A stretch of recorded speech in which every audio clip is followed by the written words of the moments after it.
August 1947. The British are quitting India nearly 200 years after they took power.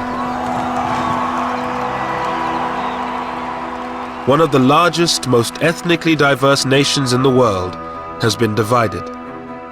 One country will now become two, India and Pakistan.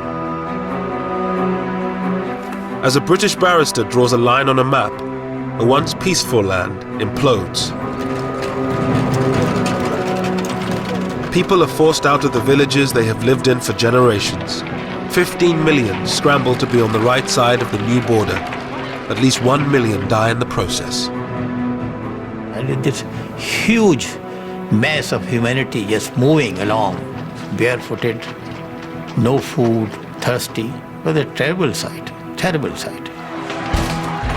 Communities that have lived together for centuries turn on each other in one of the worst communal massacres of the 20th century. It was so senseless, so utterly senseless. And yet, there's nothing you can do about it. Britain, the once great colonial power, looks on as India burns. Hindus and Muslims were in the grip of madness, lunacy.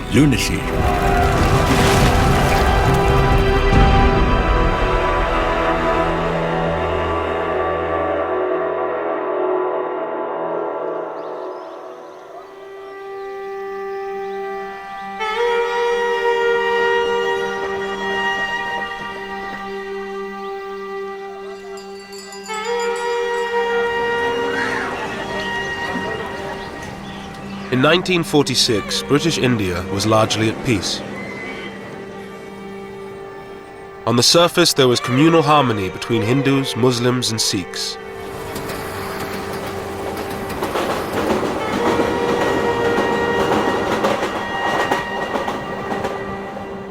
In the same part of the village, I remember Hindus and Sikhs living side by side, living with us, Not far from where I lived, And whenever there was any wedding in the family, I remember the Hindus and the Sikhs bringing sweetmeats, to my father, and offering. And we lived very happily, very happily. In British India, the 255 million Hindus were in a majority. India's 92 million Muslims were concentrated in the northwest and northeast of the country. The 6 million Sikhs lived mostly in the Punjab, one of the richest and most diverse provinces in India. Lahore was its ancient capital.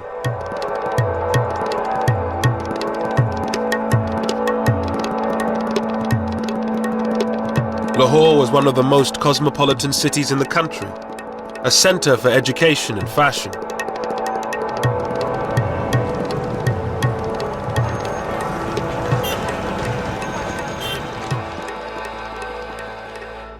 Roded Khan, a Muslim, had left his village to study law and history at Lahore's Foreman Christian College.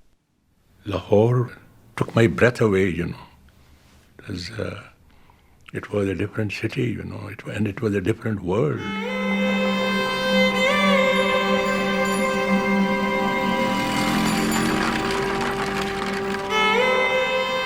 It was a very liberal, very tolerant, very progressive institution.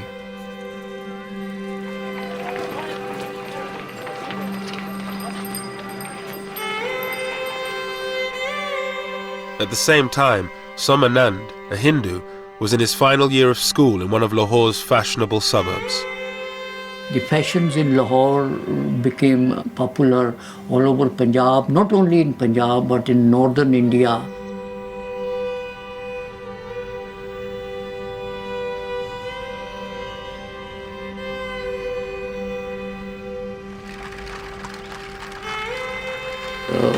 There was a famous saying in Punjabi that a person who has not seen Lahore has not been born yet.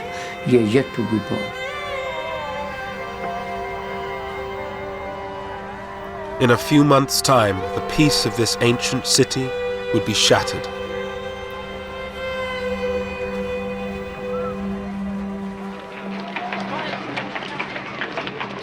For nearly 200 years, Britain ruled over India's 380 million people. India was the centerpiece of Britain's empire, a source of money and power. For the British who were stationed there, life had changed little in decades.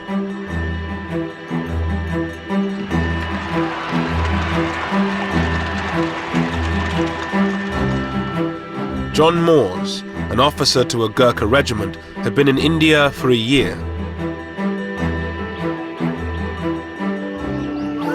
We had a hunt, and they'd imported these hounds possibly in the 20s or somewhere like that, and they used to hunt jackal. The tribesmen would come in with a live jackal and release them eventually, and then the hunt would take it up and try chasing them. But then you had to have a whole brigade out defending the hunters. They would be deployed all round over so many miles.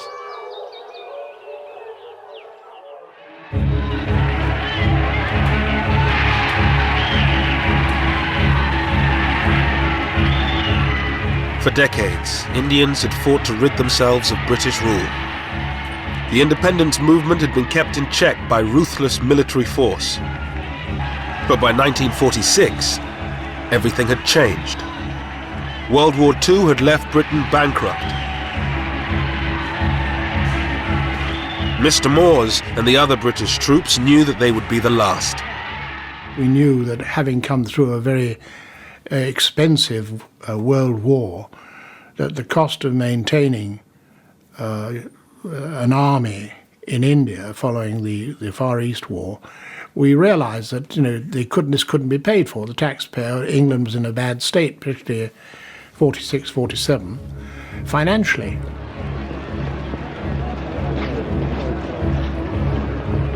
But India's independence leaders were divided over what should happen when Britain left. The Indian National Congress, under its leaders Pandit Nehru and Mahatma Gandhi, demanded a single state where all religions would live side by side. But many Muslims feared living under a Hindu majority. Even in the middle-class homes of Lahore, ancient prejudices ran deep. At one level, they had very cordial relations. Our Muslim neighbors were very good. They helped us, we helped them. But see, Hindus had a curious inhibitions.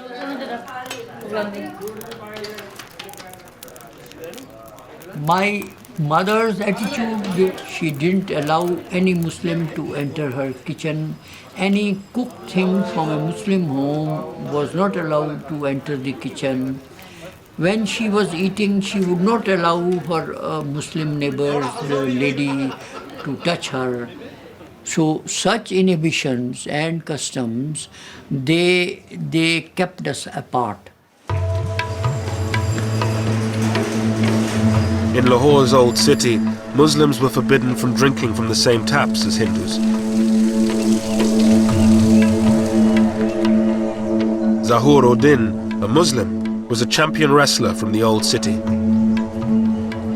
बाकी असी लोग जाके लगले जांदे पानी पींदे सा ना वो छबील तो पानी गिलास ही कुछ ही सानी सन पियांदे वो इस तरह पानी भी नहीं सन पियांदे उन्होंने एक एडी एडी लम्मी नौजल रखी सी लोहे की वो इत्थों फड़दे सन ते जिथे तुसीं बैठे हो ना उत्थों तक नौजल हुंदी सी इत्थों पानी पांदा सी ते असीं इस तरह पानी पींदे सा वो छूत तो भी सानूं छूत समझदा सी Hindu. The Muslims were not getting enough jobs, education, they were not so education. They envied Hindus who had the best of jobs, and they always wanted. That's why the slogan of a Muslim homeland became very popular among the Muslims.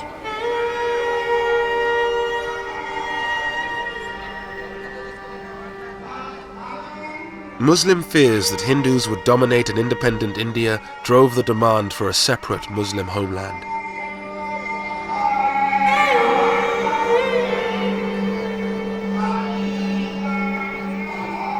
It was championed principally by one man, a 70-year-old British-educated barrister, Muhammad Ali Jinnah. His Muslim League demanded the division of India into two, one country for the Hindus and Sikhs and another for the Muslims.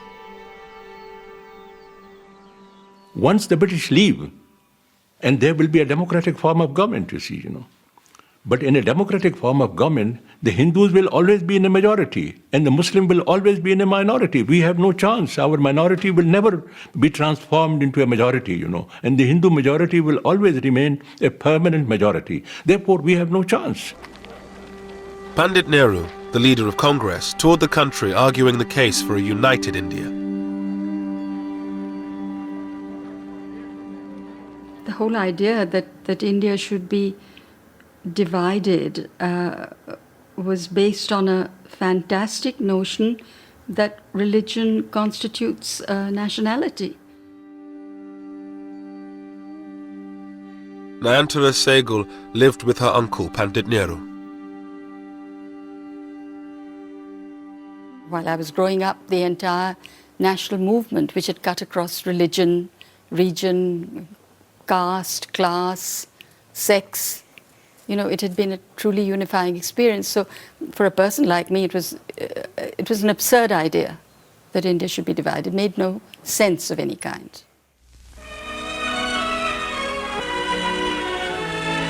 Clouds gather over Simla for the opening of Lord Wavell's conference with the Indian leaders. In March 1946, a British government delegation, the Cabinet Mission, arrived to negotiate between Congress and the League. This was supposed to be the breakthrough conference, where a deal would be struck leading to an independent India. Pandit Nehru, who calls for an Indian republic, is accused by the League of working for domination over the Muslim minority. Jinnah did compromise on his demand for a separate Muslim state. He accepted a united India if it had weak central powers. But Nehru, a socialist and believer in a strong central state, refused any such concessions to the Muslim League. Mr. Jinnah, the Muslim leader, holds fast to Pakistan, and it's reported that his maximum concessions were regarded by Congress as inadequate. At any rate, the fateful conference at Simla, following the preliminary work in Delhi, has ended in failure.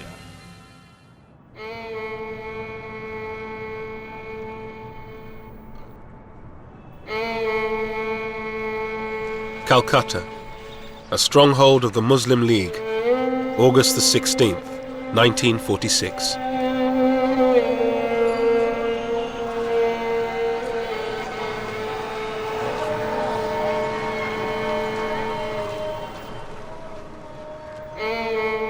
With the collapse of negotiations, Jinnah called for direct action.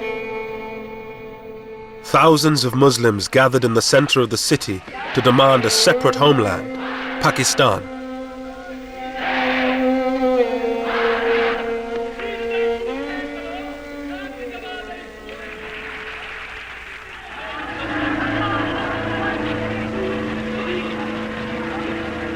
As the crowds dispersed, the more radical elements headed for the Hindu parts of the city.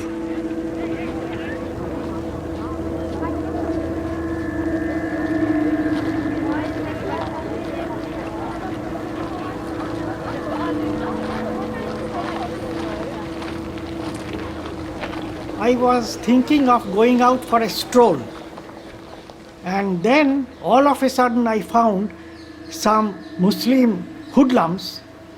They came out, shouted, Nara-e Takbir, Allahu Akbar. Allah is the great master.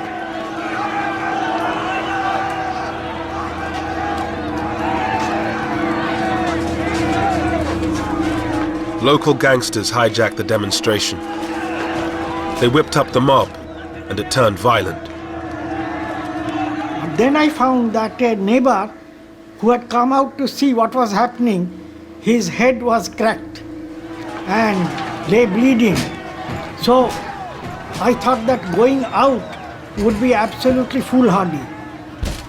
Then these boys, they started hitting the doors, and they said that we will not spare any Hindu.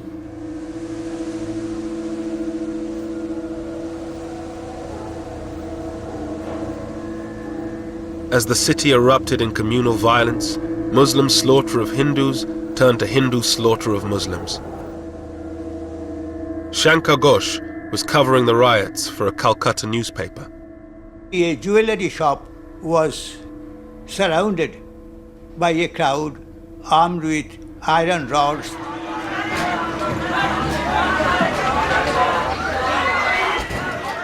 An elderly employee, he was already half dead in fear. He came with his folded hands like this. But this furious mob, they had no time to hear what he wanted to say. So I think a boy of 14 or 15 just pulled his leg as he came out, and the man fell down. And someone hit him on the head with an iron rod. I think that one blow had finished him.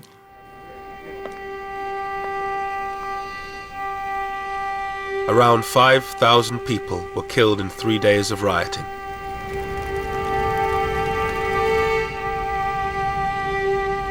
But the British, with one eye on leaving India and fearful of being overrun, ordered the troops to stay in their barracks until it was too late.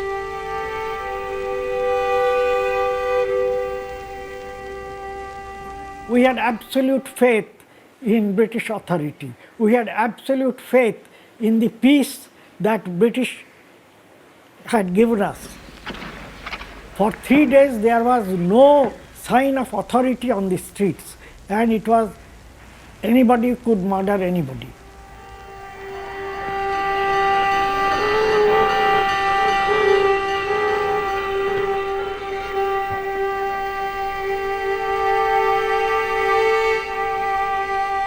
The Calcutta killings shattered the hope of the British that they could get out of India quietly and peacefully. With religious hatred and suspicion growing, the dream of a united India seemed to be falling apart. Pran Chopra was a young reporter for All India Radio at the time of the riots. Until then, there was still a possibility that there could be an undivided India. That impression evaporated in the heat of what came to be known as the Great Calcutta Killings. Once that impact spread through the rest of the country, the hope that India could remain undivided began to vanish. After Calcutta, the violence spread. In Bihar, Hindus largely massacred Muslims. In Noakhali, in Bengal, it was Hindus who were mostly under attack. With British power waning, India was in danger of falling apart in the chaos of communal violence. One man thought he could bring the country together and maintain the dream of a united India: Mahatma Gandhi. Ashoka Gupta was one of Gandhi's disciples. After the riots, Gandhiji's attitude was that we are same people, born in the same country, brought up in the same country. We have believed in the community living. Whether you follow this faith or that faith, it doesn't matter. It's the humanity which concerns.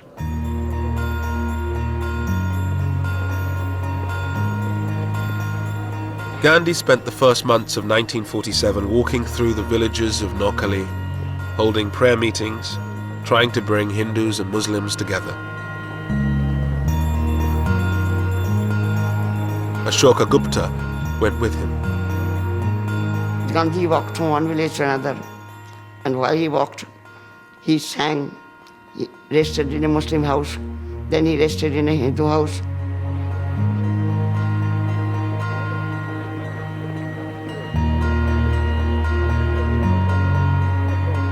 But the great pacifist and campaigner for independence was hardly the unifying figure he wanted to be.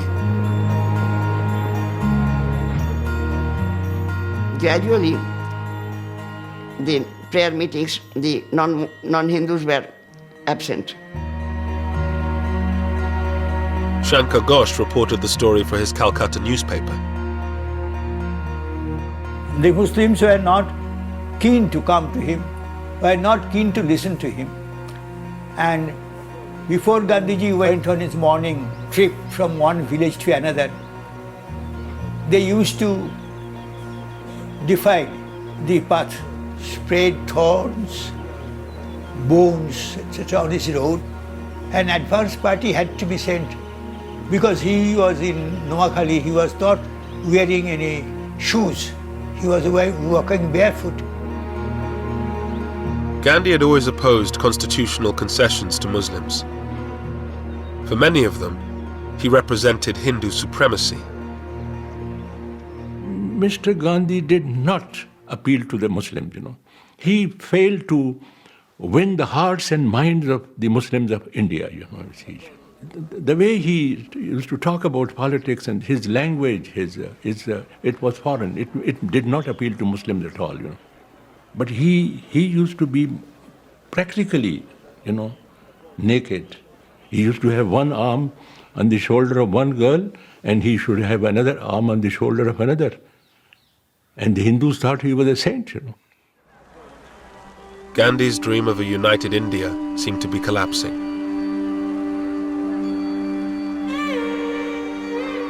He was a sad man. I think nobody was listening to him.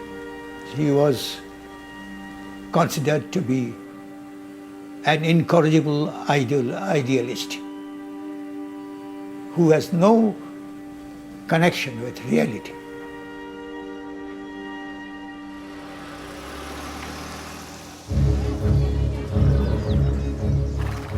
In February 1947, the British government made a dramatic declaration.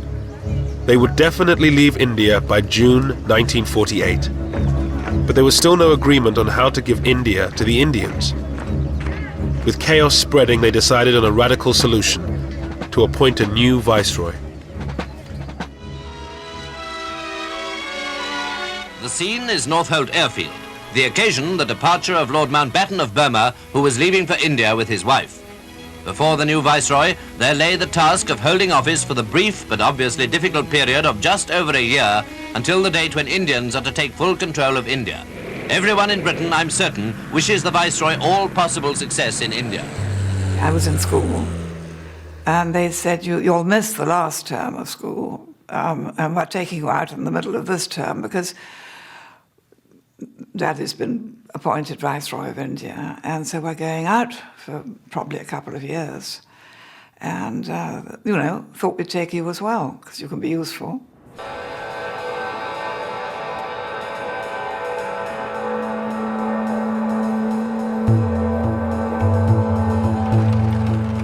In March 1947, Mountbatten arrived in India. The former Supreme Allied Commander of Southeast Asia had a reputation for being a decisive leader, a man who could knock heads together. His brief was simple: to get a deal and get Britain out before India imploded. The swearing in, of course, was a very great ceremony in the Durbar Hall. And so trumpeters and all the staff in their full dress uniform, my father in full dress uniform, my mother in a long white dress, and I think a sort of laurel wreaths in her hair. And they looked like film stars.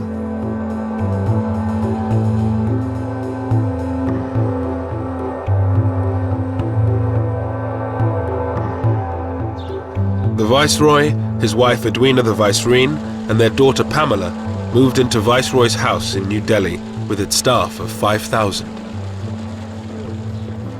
In Viceroy's house, there were indoor gardeners. Now, the indoor gardeners just arranged the flowers in the vases and changed the water.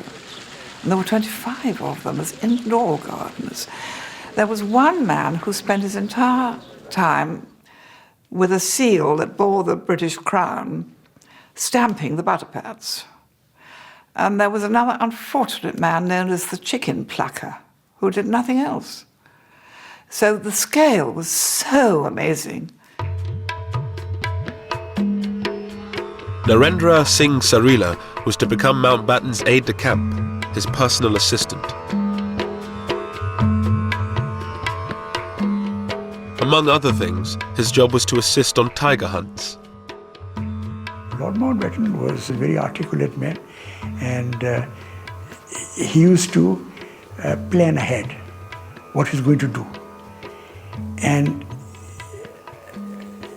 he used to carry it through ruthlessly. Despite the formalities of life at Viceroy's house, Mountbatten seemed like a new breed of Viceroy. First of all, his background helped him, because everybody knew that he was cousin of the king. But still, he acted without any airs. And I think that impressed Indians, because other viceroys kept, their sort of upper lip and that sort of thing. And I think that helped to impress people. Well, the first thing that was different with my father and mother was that when they were entertaining, they were in India, they invited Indians, which had never happened before. Yes, of course, Indian princes were entertained, but the ordinary Indian ministers and lawyers and doctors or whoever had never been invited, so that was quite a new thing.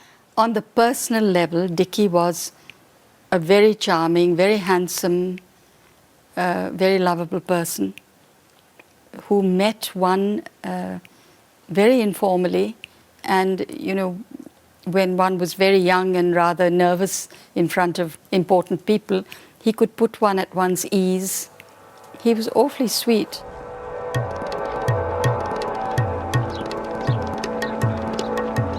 Mountbatten's first task was to meet the Indian leaders, Mahatma Gandhi and Pandit Nehru for Congress, and Muhammad Ali Jinnah for the Muslim League.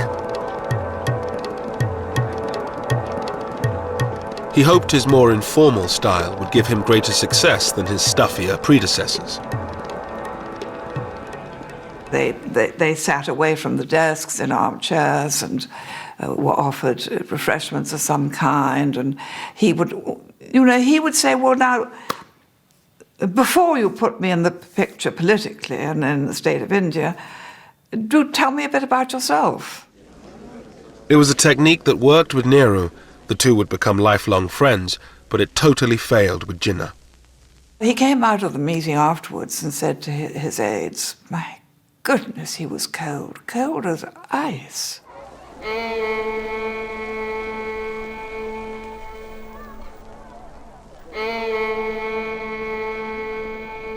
There were now constant negotiations.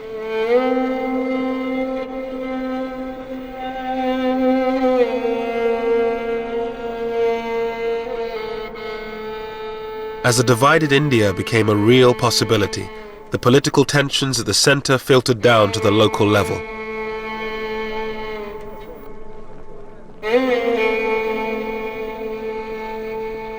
The Punjab was worst affected. The province was one of the wealthiest in India. Hindus, Muslims, and Sikhs all claimed it as their own.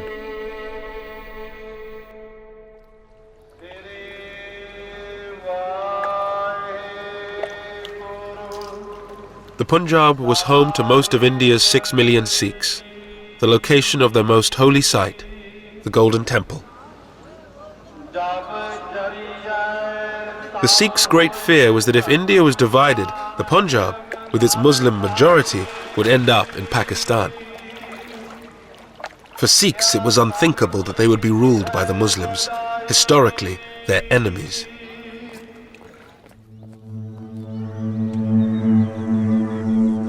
In many villages of the Punjab, communal harmony began to break down.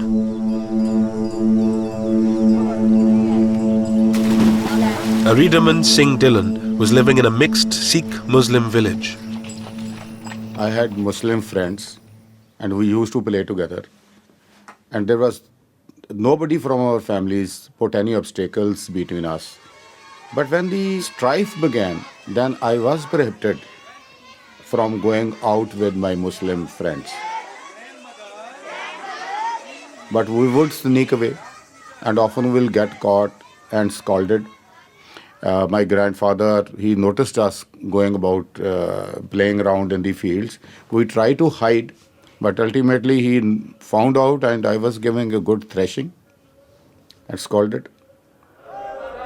ਭਾਈ ਜੱਸਾ ਸਿੰਘ ਜੀ ਭਾਈ ਨਿਹਾਲ ਸਿੰਘ ਜੀ ਇਹ ਆਪਾਂ ਨਿਰਣਾ ਲੈਣਾ ਹੈ ਕਿ ਸ੍ਰੀ ਗੁਰੂ ਗੋਬਿੰਦ ਸਿੰਘ ਜੀ ਦੇ ਮਹਾਰਾਜ As a young boy, he watched local politicians stir up divisions between the communities for their own ends. ਸਾਡੇ ਜਿਹੜੇ ਹੌਸਲੇ ਉਹ ਬੁਲੰਦ ਹੋਣੇ ਚਾਹੀਦੇ ਨੇ ਸਤਿ ਸ੍ਰੀ ਅਕਾਲ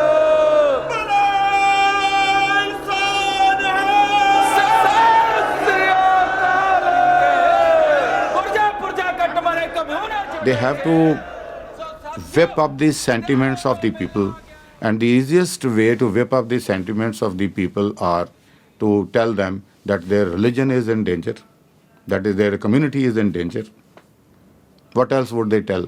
To hoodwink people, to get votes out of them, to get support out of them. The people had to be hoodwinked, and politicians do this.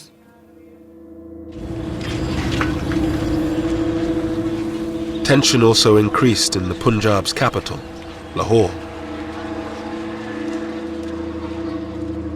Student Somanand always had a lot of Muslim friends. They now refused to talk to him. A class fellow of mine raised the Congress flag on the school building. The Muslims were very furious. Why? They also raised their Muslim League flag on the school building. So the tension increased. The distrust was already there under the surface. It was there for centuries, but now it came above the surface. John Moores and his band of Gurkhas were now sent to Lahore to help the local police keep the peace. We arrived in Lahore around about the 23rd of April. We already knew that there were rumblings going on for intelligence that had been passed to us, and we were briefed on that. And our first job was to get to know the city and how to get around it.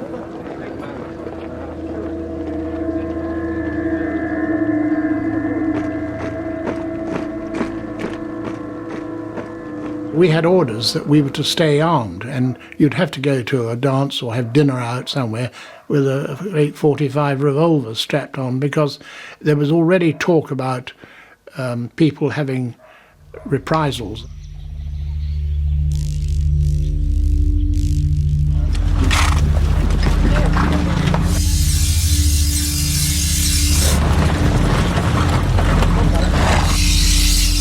In the villages of the Punjab, there were few British patrols.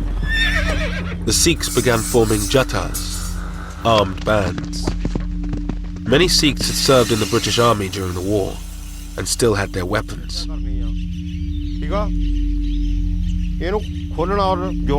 These ex-soldiers began to train their Sikh brothers to prevent a Muslim takeover of the Punjab. Jatadar Shingara Singh had recently been released from prison where he served time for assault. He lived in a Sikh majority part of the Punjab. फौजी साढ़े आप एक अपना फौजी साढ़ा भरा ही लगता है लोग तो वो बड़ा को दादा ना बहुत फौजी आ गए चलानी आप ही चलाने बड़ी जाता फिर उन्हें चंगी तरह सब दसता इदा इदा करो इदा करो सानू इधर पा के दिखाया नहीं वहाँ कोई चलानी रोग हो गए चलानी दुगला लगला वो इधर कंधा का बड़ा रोला ले लेना A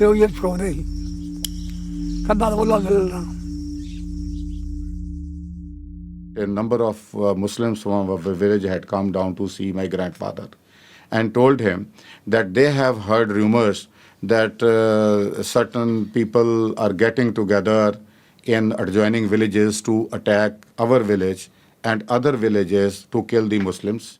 Aridaman Singh Dillon came from a long line of Sikh warriors. His ancestors had been imprisoned by the British.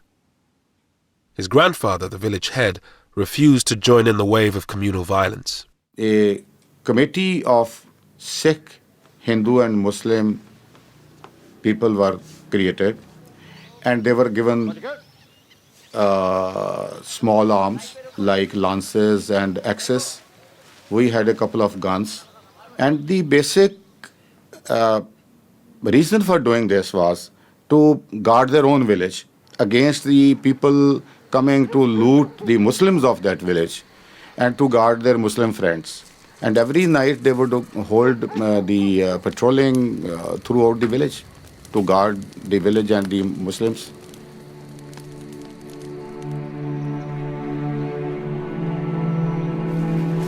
Seeing the Sikh preparations for war, Muslim villagers decided to launch a first strike. In March 1947, Sikh villages around Rawalpindi came under attack. ਤੇ ਝਾੜੀਆਂ ਕੋਲੋਂ ਵੱਡੇ ਆਦਮੀ ਦਿਸਣ ਲੱਗ ਪਏ ਅੱਲਾਹੁ ਅਕਬਰ ਯਾ ਅਲੀ ਅੱਕਾ ਅੱਲਾਹੁ ਅਕਬਰ ਯਾ ਅਲੀ ਨਾਲ ਹੀ ਉਹਨਾਂ ਦੇ ਕੁਲਾੜੀਆਂ ਹੁੰਦੀਆਂ ਸਨ ਕੁਲਾੜੀਆਂ ਉਹ ਉਛਾਲ ਰਹੇ ਸਨ ਔਰ ਬੜੇ ਮਤਲਬ ਯਾਨੀ ਐਗਰੈਸਿਵ ਸਨ ਬੜੇ ਗੁੱਸੇ ਵਿੱਚ ਸਨ ਜਿਸ ਤਰ੍ਹਾਂ ਕਿ ਸਾਨੂੰ ਖਾਈ ਜਾਣਗੇ ਤੇ ਸਾਡੇ ਵਾਸਤੇ ਵੀ ਇੱਕ ਨਵੀਂ ਗੱਲ ਸੀ ਕਿ ਸਦੀਆਂ ਤੋਂ ਅਸੀਂ ਉੱਥੇ ਲੋਕ ਰਹਿ ਰਹੇ ਸਨ ਕਿ ਹੋਇਆ ਕੀ ਹੈ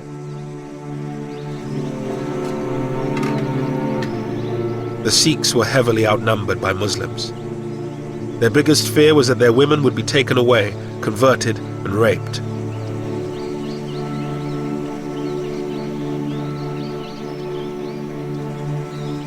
ਇੱਕ ਮੁਸਲਮਾਨ ਸੀ ਗੁਲਾਮ ਰਸੂਲ ਉਹਦਾ ਨਾਂ ਸੀ ਉਸਨੇ ਇੱਕ ਲੜਕੀ ਦੀ ਡਿਮਾਂਡ ਕੀਤੀ ਕਿ ਇੱਕ ਲੜਕੀ ਮੈਨੂੰ ਦੇ ਦਿਓ ਤੇ ਅਸੀਂ ਸਾਰੇ ਲੋਕਾਂ ਨੂੰ ਉਹ ਬਦਮਾਸ਼ ਟਾਈਪ ਦਾ ਆਦਮੀ ਸੀ ਔਰ ਅਸੀਂ ਸਾਰੇ ਲੋਕਾਂ ਨੂੰ ਇੱਥੋਂ ਹਟਾ ਦੇਵਾਂਗੇ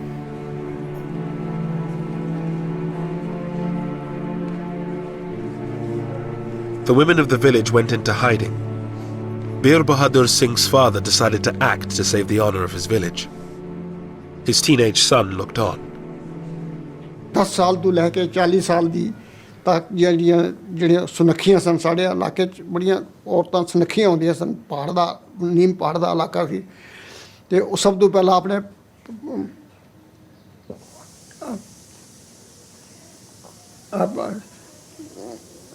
थोड़ा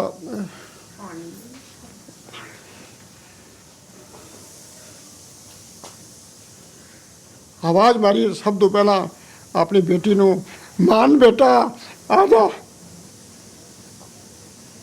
मेरी भैन मान कौर जिसदी जी मेरे को 2 साल वड्डी सी 18 और 19 साल की सी और बैठ गई मेरे पिताजी ने खंडा जब कर लगे तो वो वार जड़ा सी ਉਹ ਲੱਗਿਆ ਨਾ ਵਾਰ ਲੱਗਿਆ ਨਾ ਰੱਬ ਜਾਣੇ ਮੋਹ ਆ ਗਿਆ ਔਰ ਕੀ ਹੋ ਗਿਆ ਮੇਰੀ ਭੈਣ ਨੇ ਆਪਣੀ ਗੁੱਤ ਇੰਝ ਕੀਤੀ ਔਰ ਮੇਰੇ ਪਿਤਾ ਜੀ ਨੇ ਬੜੇ ਗੁੱਸੇ ਨਾਲ ਉਹਦਾ ਦੁਪੱਟਾ ਇੰਝ ਕੀਤਾ ਔਰ ਮੋਰੀ ਕਿਰਪਾਨ ਔਰ ਸਿਰ ਉਹ ਪਰੇ ਸੀ ਪਿਆ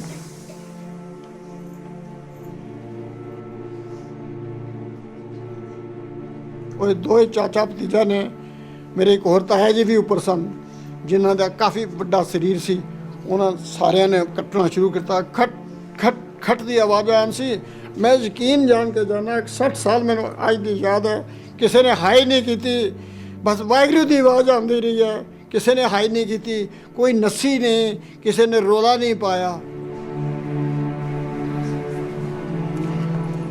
Such scenes were repeated throughout the western Punjab in March and April 1947.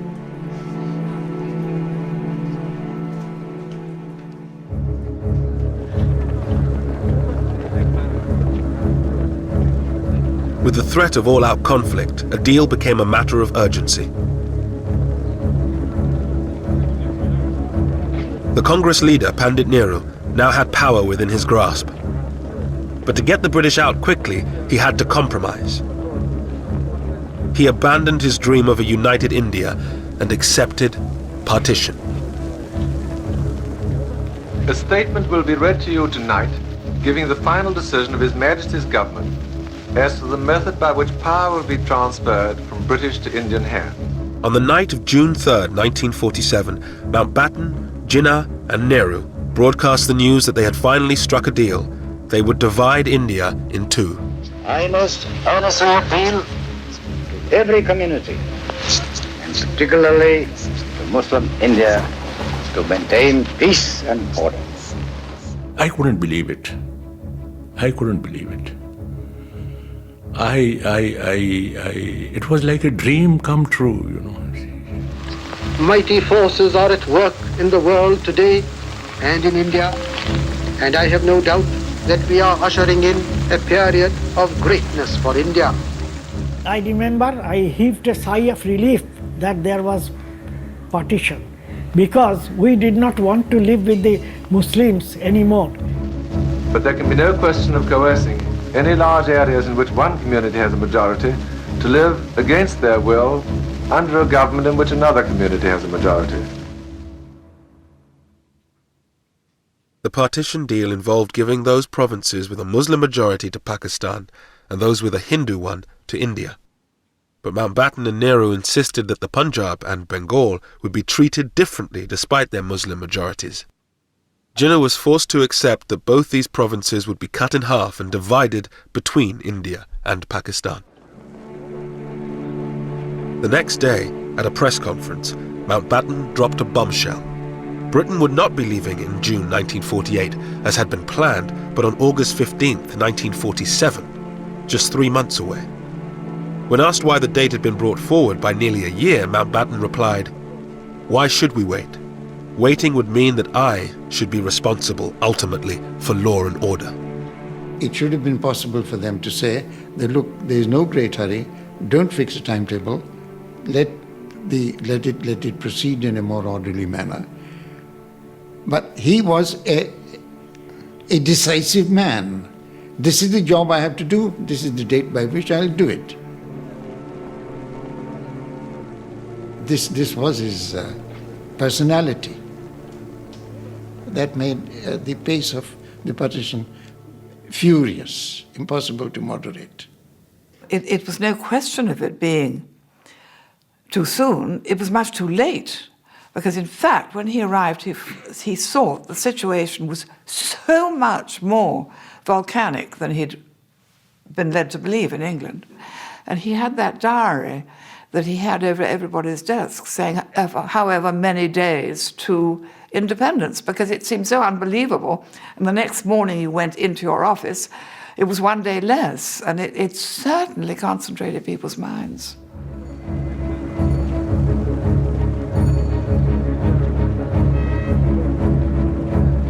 But with 3 months to go, no decision had been made on one crucial matter: where the border between Pakistan and India would lie.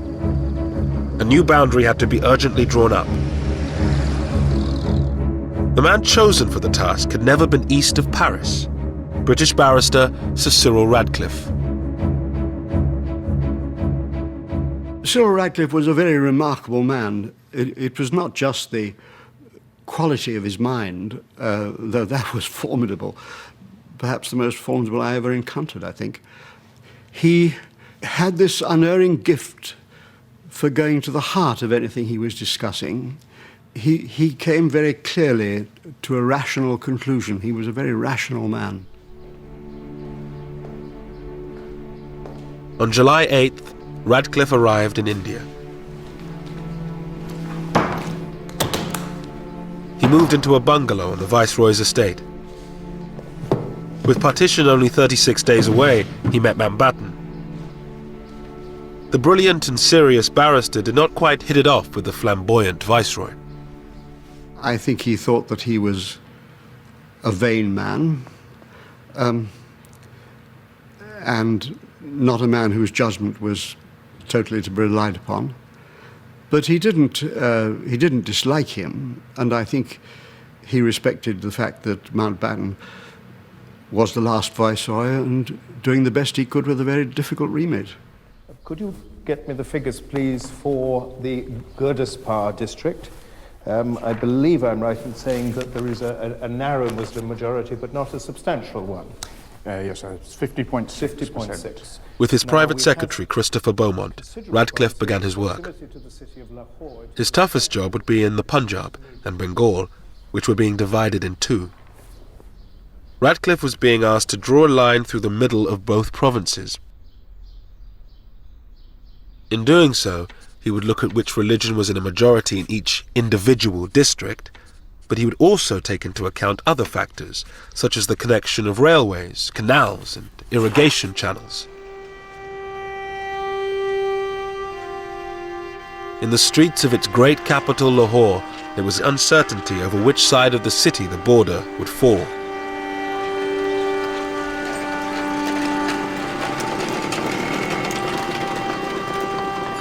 Satish Gujral was an art student in Lahore from a politically influential Hindu family. Most of my Muslim friends also agreed that logically speaking, there was more chance that Lahore will go to Indian side. Because seeing everything belongs to Hindus, education, money, banks, insurance, buildings.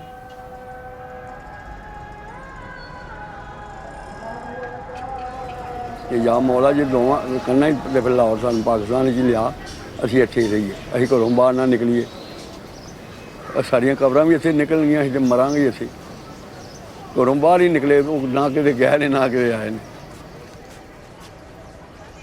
On the quayside at Bombay, Viscount Mountbatten bids bon voyage to 1,500 British soldiers. With tension increasing, the British government decided this was the moment to bring most of the remaining troops home. 50,000 more.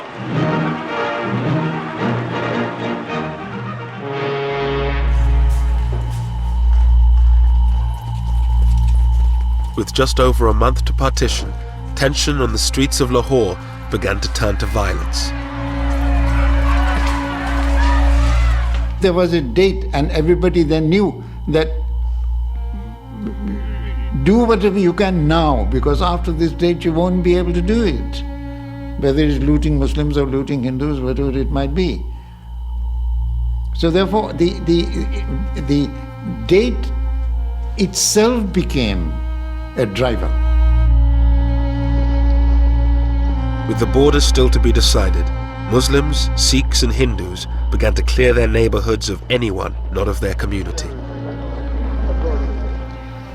माहौल जो खराब होंदा गया फिर इहो ही होंदा गया कि इत्थों ਜਿਹੜੇ ਮੁੰਡੇ ਸਨ ਨਾ ਉਹ ਰੇੜੀ ਦੇ ਵੱਢ ਕੇ ਨਾ ਵੱਡ ਵਡਈਆ ਕਰਕੇ ਇੱਕ ਅੱਧਾ ਬੰਦਾ ਲੱਗਿਆ ਕੋਈ ਫਸ ਗਿਆ ਉਹਨੂੰ ਵੱਢ ਕੇ ਤੇ ਬੋਰੀ 'ਚ ਪਾ ਕੇ ਤੇ ਇੱਥੇ ਲਿਆ ਕੇ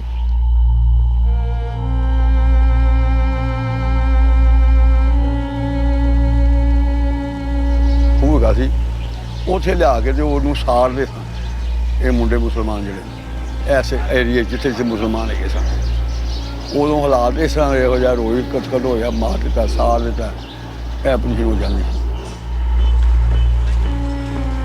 Despite violence erupting around the Punjab, the British presence was now minimal. John Moores and his small group of Gurkhas did what they could in Lahore. You try to get in there quickly and say, well, what's happened with the police? And they say, well, this shop's been set on fire. And then the next thing which upped it would be someone would be killed or burnt. And so then you get a reprisal from the other side, then picking on somebody else. And gradually, this is how it escalated. It was like a bushfire. And it was difficult to control. As Lahore tore itself apart, Mountbatten had other problems to solve. Partition was just a few weeks away, but the future of large parts of India had yet to be decided, that of the princely states.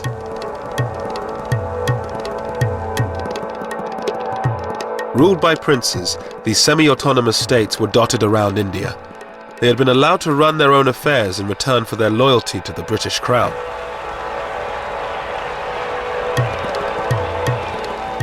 The princes assumed the British would allow them to decide their own fate after they left. But Mountbatten had done a secret deal with Nehru. He would hand most of them over to India. Narendra Singh Sarila, then a young prince, attended the meeting where Mountbatten announced their future.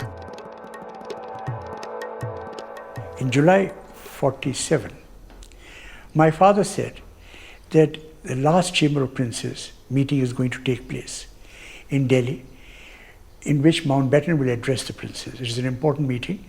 You go, you deputize for me. He was trying to build me up. On July 25th, the princes gathered to hear what Mountbatten was offering them.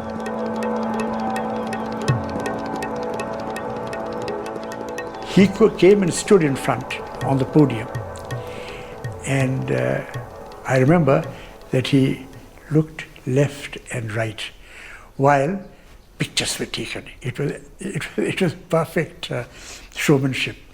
And then he started addressing the princes. Your Highnesses, ladies and gentlemen, and he said that we have no alternative but to sign the instrument of accession. Mountbatten told the princes they had little choice: join the Indian Union or be swept away in a wave of democratic change. And I think this made a great impression, and many of the princes who had these ideas that they would become independent and do what they like, this collapsed. They realized that if they didn't sign, most of the princes, small ones, they would be most probably wiped out. With the princes in the bag, the partition settlement was nearly complete. All that remained was the final border, down to Sir Cyril Radcliffe.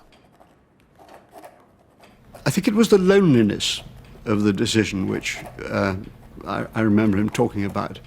It wasn't a single decision, it was a series of decisions about where the line should be drawn. These decisions were going to be his, and he had to take responsibility for them. And I think he found that a lonely experience by comparison with some of the things he'd done. Sir Cyril had no time to see what was happening in the lands he was dissecting. His approach to drawing up the boundary, separating majority Hindu Sikh areas from majority Muslim ones, almost certainly encouraged the religious cleansing of entire districts. There were areas where the margins were not very great. Therefore, the majority in those areas wanted to make sure that the process didn't get fudged with small numbers. So drive the minority out, whether it is Hindu or Muslim minority, to make sure that this bit of territory doesn't slip out of your hands.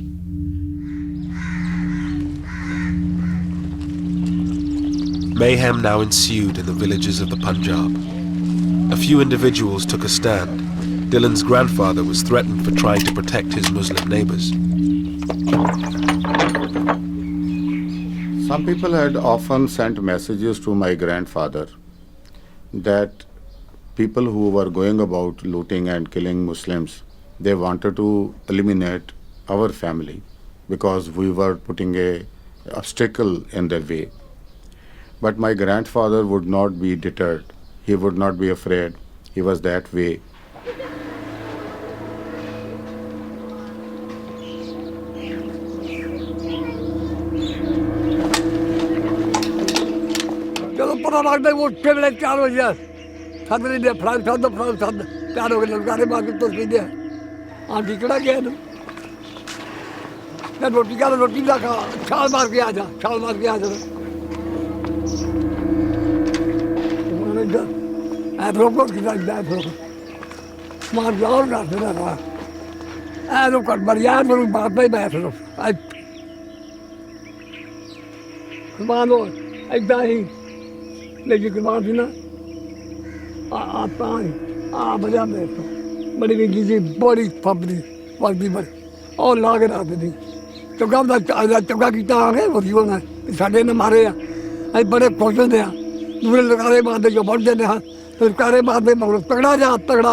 Small contingents of British-led troops scoured the countryside trying to stop the violence. But by then, they were just too few to make a difference. One had messages coming in all the time by hand, written messages. I can remember one, it was rather a sad, pathetic note by some chap who could write a little bit of English. And he had been in the Indian Navy. And on a scrap of paper, this came in one day saying, I'm home on leave at this particular village. And my name is so-and-so, my number is so-and-so, please can you come and help us, we are going to be attacked. But by the time we located the village, we got there and the village had been attacked and I couldn't find this man, a lot of people were killed. So it was that sort of message, it was sad, you know, people desperate for help and knew where we were. But when I say we were only 100 people. I mean, the whole area was something like, what, 50,000 square miles? One village I went into where we knew there was something afoot. I hadn't been told to go there. I was coming back at the end of a patrol and I saw vultures circling, and so that was usually a pretty good indicator. And got into the village and sure enough it had been completely decimated. The well was full of bodies. One woman had been pregnant and she'd been carved open completely and breasts had been cut off, and awful atrocities.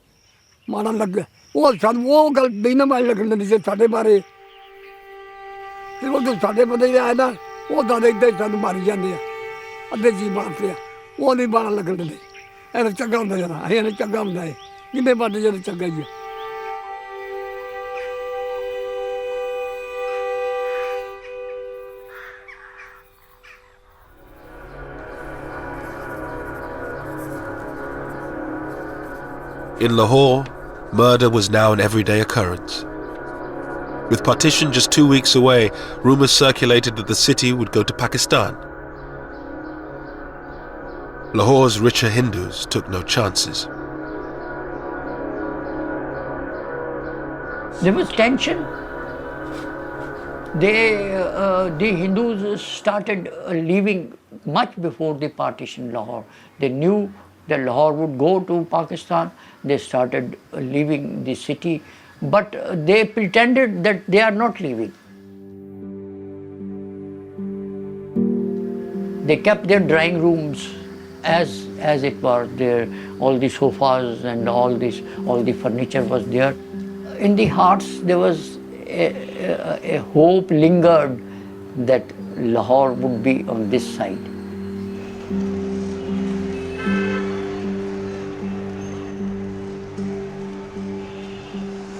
कई ਜਿਹੜੇ ਮਾੜੇ ਮੋਟੇ ਸਨ ਉਹ ਜਾ ਉਹ ਤਾਲੇ ਮਾਰ ਕੇ ਵਿਚਾਰੇ ਲੁਕੇ ਰਹਿ ਕਿੱਥੇ ਜਾਈਏ ਕਿੱਥੇ ਆਈਏ ਉਹ ਲੋਕ ਹੀ ਮੋਏ ਨੇ ਜਿਹੜੇ ਸੌਖੇ ਸਨ ਉਹ ਪਹਿਲੇ ਹੀ ਨਿਕਲ ਗਏ ਸਨ ਤਾਲੇ ਮਾਰ ਕੇ ਜੰਗਲੇ ਮਾਰ ਕੇ Som's father, a bank manager in Lahore, said if they could live under the British, they could live under the Muslims.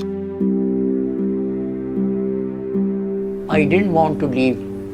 My father also didn't want to leave. He hoped.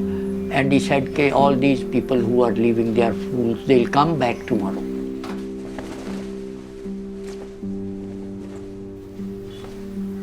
But that was not true. When our neighbors started leaving one by one, he still hoped. Our closest neighbors who we had very close relationship, the Bhatiyas, when they left, my father wept that day.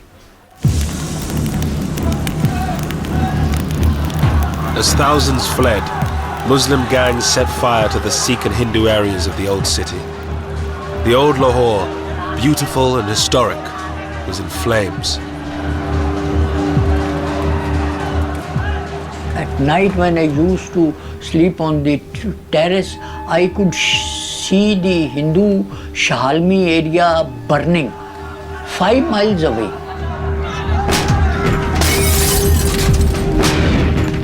The flames could be seen. So high the flames were. Shahalmi was a thickly populated Hindu area. It was burnt down completely. And I could see 5 miles away the flames, the light, all that. And we were so terrified that night. All around my house, people were running. Children, elders, women. When I asked someone, he said, mobs are coming. and the area is on fire.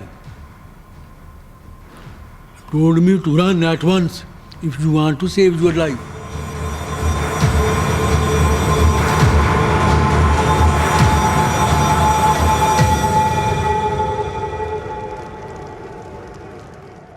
The whole horizon full of fire, smokes, and all red. It was such a sad, sad, sad moment for my life. Seeing Lahore, such a beautiful city, it was all burning. I have done what I can in drawing the line to eliminate any avoidable cutting of railway communications and of river systems, which are... On August 9th, Radcliffe had finished drawing up the border. But Mountbatten decided to keep the new boundary a secret until after independence, so the British wouldn't be blamed for any ensuing violence. Of this interruption, the delay prolonged the uncertainty, and some believe it increased the loss of life. Signed, Cyril Radcliffe. I never forgave him.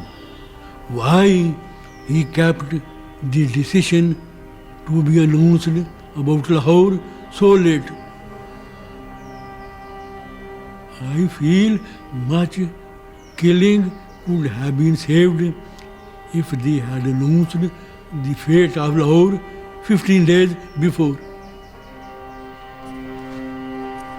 On the eve of independence, Radcliffe wrote to his stepson in London.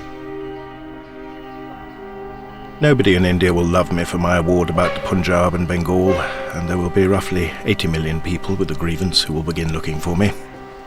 I do not want them to find me. I've worked and travelled and sweated. Oh, how I have sweated the whole time. Radcliffe left India 4 days later, never to return. He was deeply conscious that his rulings or his recommendations would generate controversy, conflict, and the possibility of a loss of a lot of human life. I do remember him saying that any solution, any drawing of the line would have done that.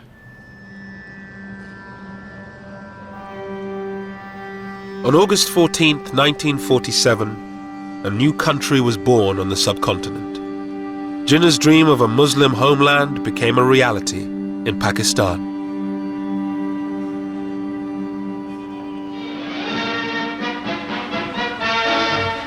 Through Karachi's streets drives the Quaid-e-Azam, Muhammad Ali Jinnah, Pakistan's first Governor-General. It's Karachi's first day of independence, and the crowds are out to greet him and Earl Mountbatten. Mountbatten was in Karachi to declare independence for the newly created state. Bizarrely, no one except he and Radcliffe knew where its borders were, but this didn't stop the celebrations.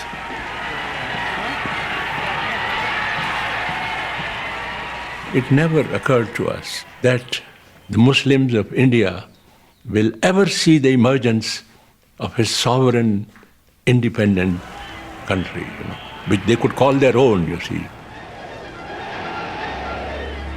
A country they could live for, a country they could die for, you see. It never occurred to us,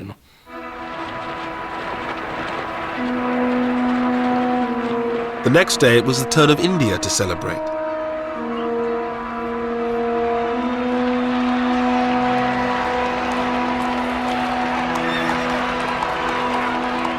Hundreds of thousands thronged the streets as Nehru, Mountbatten, his wife Edwina, and their daughter Pamela made their way to the Constituent Assembly. Unfortunately, when my parents arrive, they can't get in because the crowd is so thick, but so thick, that they can't open the doors. So there's no way for them to get in. So somebody has to crawl in some window and go to the Prime Minister and say, it's like to the Viceroy, I can't get in because the crowd is so vast. Will you come and sort it out? So Nehru had to sort of scuttle around the back and start hitting people and shouting at people and clearing away, which he was always brilliant at and loved doing. And eventually my parents were allowed to make their state entrance considerably less dignified than had been expected.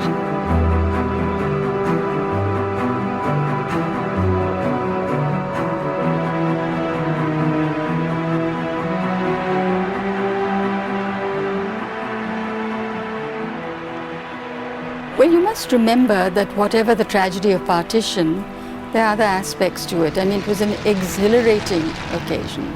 There were millions of people out on the streets celebrating. For my uncle and for his colleagues, it was the realization, though not in whole but in part, of their lifelong dream, the cause to which they had given their entire lives.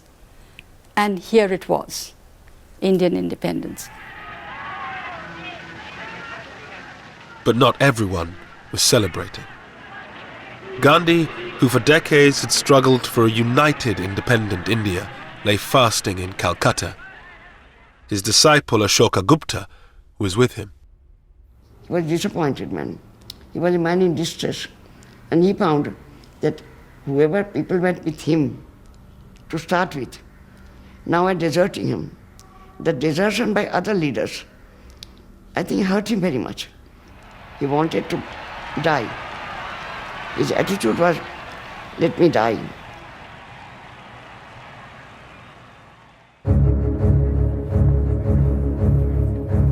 With the celebrations over, Mountbatten finally announced the new border.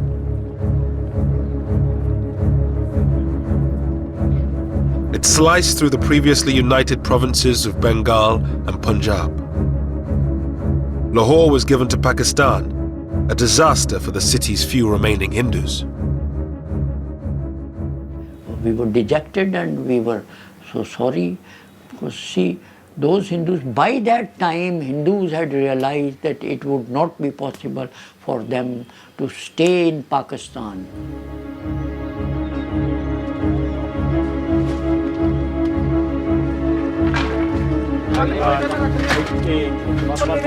Millions of people were now on the move.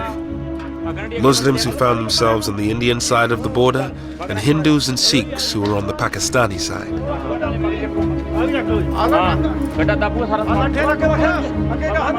They packed their belongings onto bullock carts and left the villages they had lived in for generations.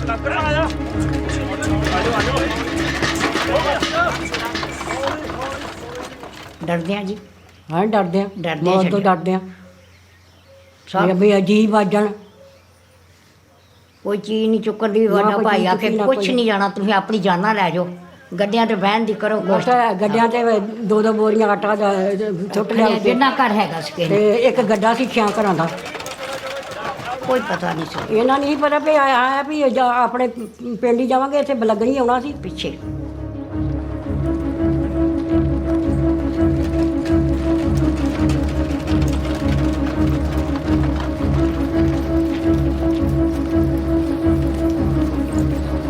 The refugees formed human caravans called kafilas.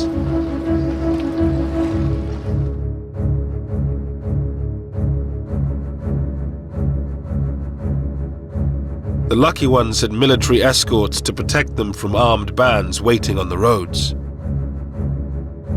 The first major refugee movement, the biggest concentration, was about a 50 miles long column of over 200,000 people was moved, and I was escorting it from Jalandhar onwards up to the Pakistan border. Wajahat Hussain was a young army officer. He had been sent to the Punjab to deal with disturbances on the border. We had very few troops with us, very few troops with us. So here were these people. There were no transport arrangements. There were no arrangements for the medical cover. There was nothing except that we had collected these people in open spaces. They were told to move, and they were moving on foot. Some had bullock carts, and they put their belongings on the bullock carts, and their old people and children. Others were on the foot. And we used to do initially we used to do about 15 to 20 miles in a day, but as they got tired, as the days passed by, they became less and less. Military ਨਾਲ military ਆਉਂਦੀ ਰਹੀ ਅੱਗੇ ਪਿੱਛੇ ਅਸੀਂ ਨਾਲ ਦੋ ਤਿੰਨ ਮੌਤਾਂ ਵੀ ਸਾਡੀਆਂ ਉੱਥੇ ਆ ਕੇ ਹੋ ਗਈਆਂ ਹੈਗਾ ਹੋ ਗਿਆ ਬਿਮਾਰੀ ਪੈ ਗਈ ਬਹੁਤ ਜ਼ਿਆਦੀ ਬੜੀ ਮੁਸੀਬਤ ਸੀ ਬਿਠੇ ਫਿਰ ਕਾਬਲਾ ਖਲਾ ਨੇਰ ਪੈ ਨੇਰੀ ਪੈ ਫਿਰ ਜਹਾਜ਼ਾਂ 'ਚ ਵੀ ਰੋਟੀਆਂ ਸਾਨੂੰ ਇਸ ਤਰ੍ਹਾਂ ਬਾਹਰ ਪੈ ਜਾਣਾ ਉੱਥੇ ਕਾਬਲਾ ਕਰਨਾ ਤੇ ਕੋਈ ਜੇ ਪੱਕੀਆਂ ਤੇ ਪੱਕੀਆਂ ਨਹੀਂ ਪੱਕੀਆਂ ਨਹੀਂ ਪੱਕੀਆਂ ਨਹੀਂ ਪਾਣੀ ਗੰਦੇ ਪੀਤੇ ਪਤਾ ਨਾ ਝੋਨੇ ਲੱਗੇ ਝੋਨਿਆਂ ਵਿੱਚੋਂ ਐ ਕਰਕੇ ਤੇ ਪਾਣੀ ਪੀਣਾ Throughout August and September, the columns of refugees grew and grew, from hundreds of thousands to millions. Well, you imagine 2 million people on one road virtually, and it's just a seething mass of people trying to get water, trying to call in. Wells were poisoned, trying to find food, trying to cope, trying to cook, women having children. It's awful, awful things.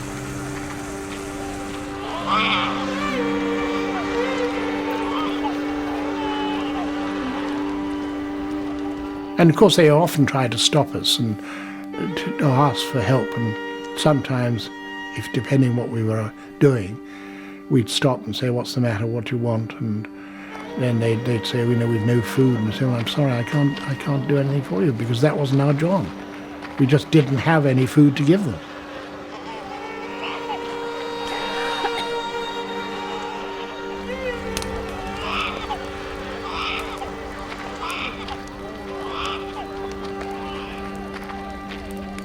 First they used to start throwing their baggage they were carrying, everybody, whatever little they had to carry. And after 3-4 days, they used to gradually drop, and then they were left with just the clothes shattered, tattered. And lastly, the mothers leaving their small babies. That was our biggest problem. And there were these crawling babies, and on the side of the road with these thousands and thousands of people just moving. It was a terrible sight, terrible sight.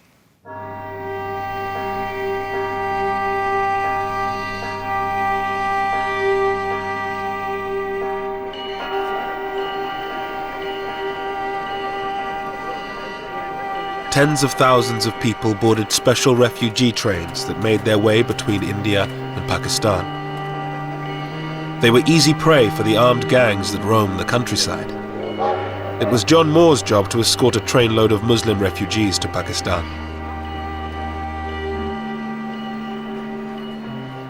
It wasn't a train, it was just a lot of coal wagons, steel coal wagons, and this, of course, is August, which is pretty hot. And we loaded up these wretched refugees.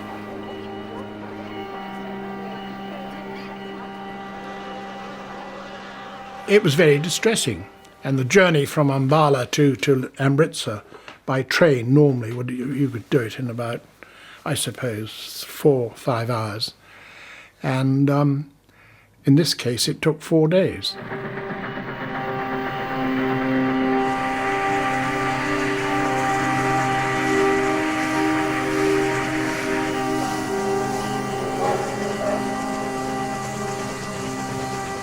There was no water, very little water on the way. We had our own supplies of water for the 3 platoons, but we had a job to do, and we couldn't help them.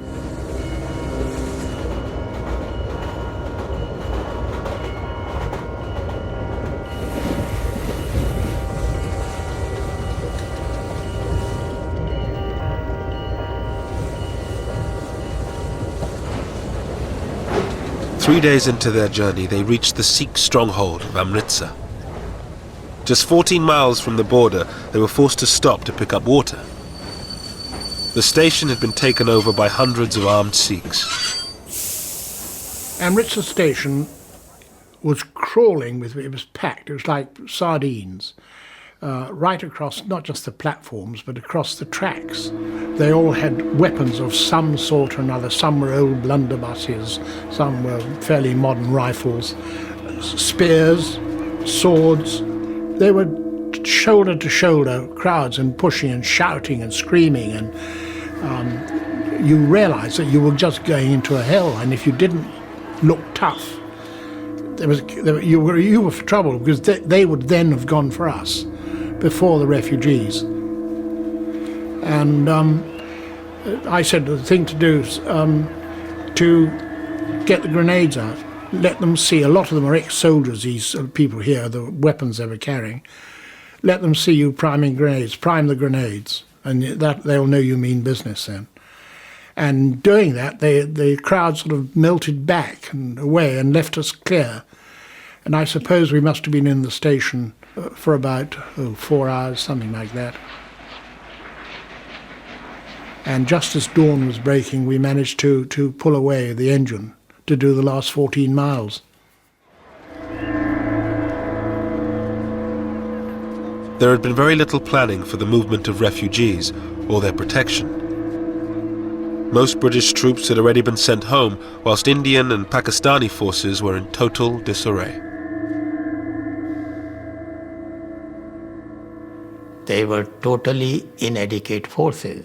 And the reason was very simple, because the Indian army was being split. At the same time, don't forget that the troops were also concerned about their families, because wherever they came from, the trouble was going on in their homes also. So they were very much concerned. And most of them were on leave, or they were on the process of joining their new unit, or they had already joined. So very few bodies on the ground, really speaking, available to us to deal with the job.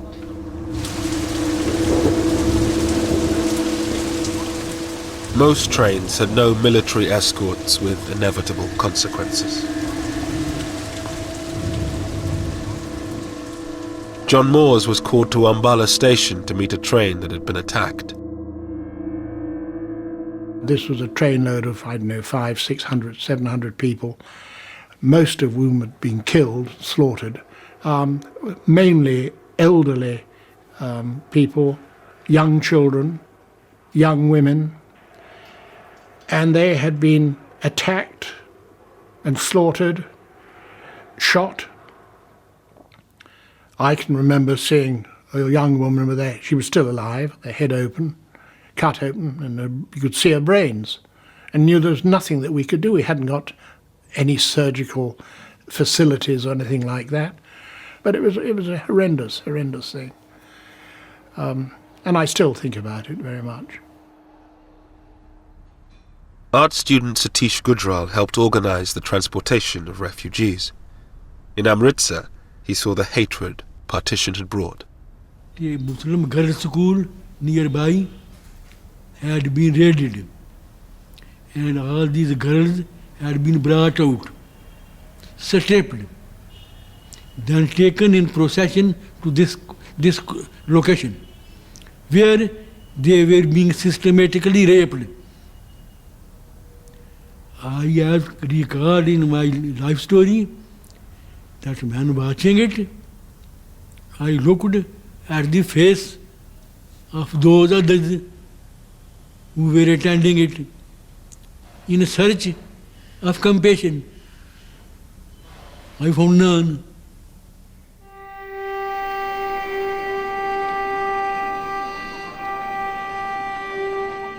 In the coming months, around 15 million people made the journey from one side to the other.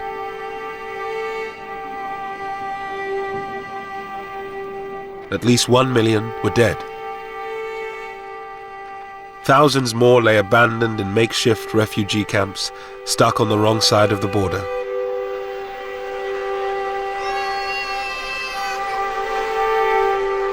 The Viceroy now led the relief effort. My mother was forever visiting the Punjab. She visited in 5 months. She did 70 major tours of the Punjab into the camps and trying to organize the camps, organize the hospitals, get guards on the hospitals, get food. And they soon learned that tell Lady Mountbatten something or answer one of her questions and something will happen.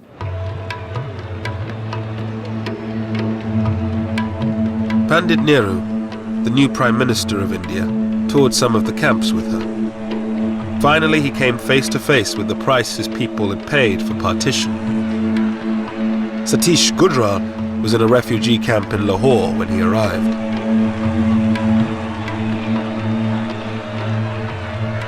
I vividly recall everything graphically. There the refugees wanted to kill him. He was shocked. A man who grew up as the darling of the people was going to be killed by the same people. I had been in pro-Nehru fellow, but that evening I did not feel, because I thought for the leaders having been truly responsible for all this havoc. So I thought he was only harvesting what he had sowed. So that first time that day, I felt no reverence toward him.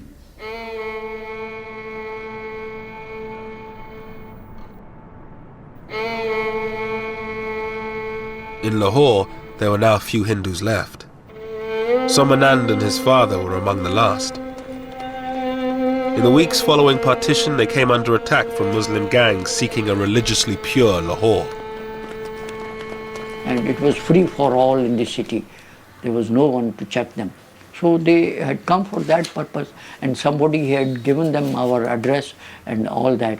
And they came to kill us, but fortunately we had a very narrow escape.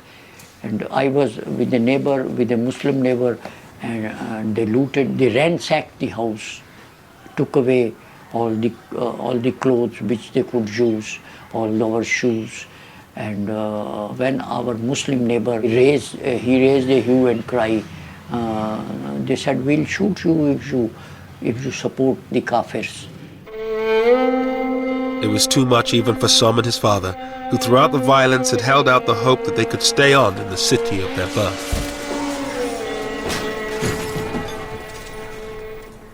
Then we decided to go to Delhi straight away. Went to the airport and came to Delhi with our 2 clothes, nothing. We left in a plane. My father bought 2 tickets for Delhi. I saw our houses when the plane went up and flied over Model Town. I wept.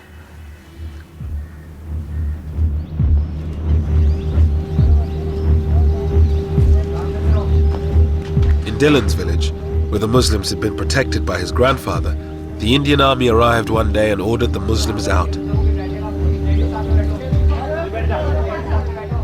It was a sort of very heavy moment. There were tearful departures and farewells. The Muslims left most of their assets and properties with their neighbors, thinking that they would be able to come again to pick those things up.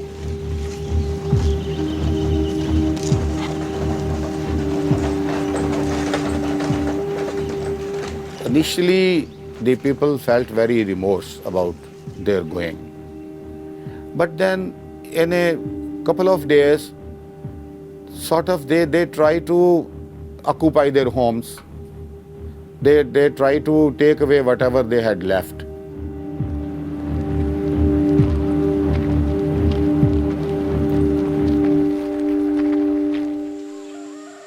In only a few months, India had been divided along religious lines. The Indian part of the Punjab was cleared of nearly all its Muslims, while Pakistan was emptied of most of its Sikhs and Hindus.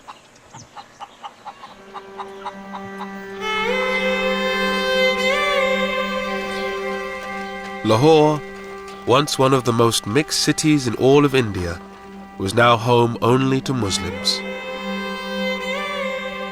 Gone was the cosmopolitan Lahore. Gone was liberal, tolerant, progressive Lahore, you see. But I think culturally, Lahore suffered, you see. It was a great city in those days. It was a great city in those days. With the passage of time, we became more conservative, more backward, more intolerant, more pseudo-Islamic, Pseudo-Islamic. I think the primary responsibility is of the Hindus who didn't treat the Muslims as their equals. That was the root cause.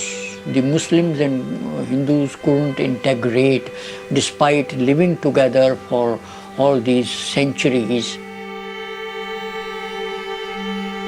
With the partition over, the job was done for the few British troops still left in India.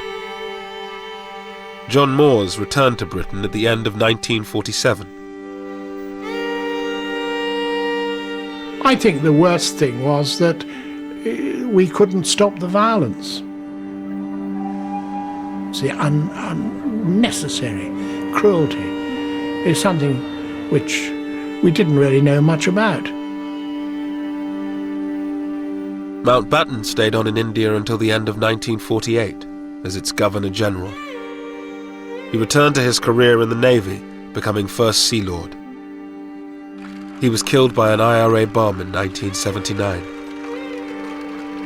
The whole problem was that Mountbatten tried to do this job in too short a time. To expect a country to be partitioned, a new country to be created, and within 2 months move the portion of the government of India to Pakistan, and to move the troops to Pakistan and from Pakistan to India was a tremendous job. It cannot be done, and that's exactly what happened. Everything went out of control.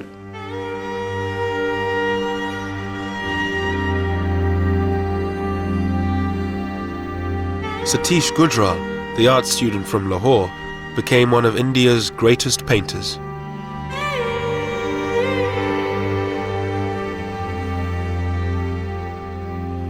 This experience sank in me so deep after partition, and began to paint without any consciously effort.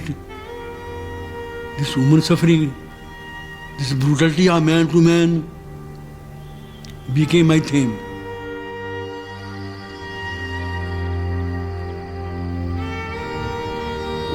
The border created in 1947 would become the focus for 3 wars and 60 years of animosity between the government of India and Pakistan.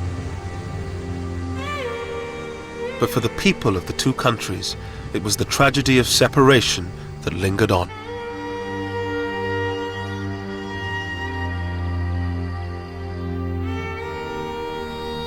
I missed my friends. I couldn't understand why they had to go. Why were they pushed away? The only thing was that they were being pushed away. I knew they were not going happily, so I couldn't understand why. And I still think, why?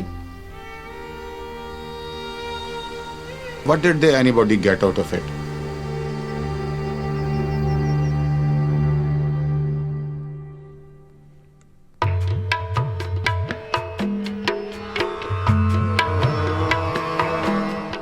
On BBC 4 at 11 in Midnight's Grandchildren, 3 British teenagers travel to the Punjab to see how their families were affected by partition. Coming next here on BBC 2, Newsnight.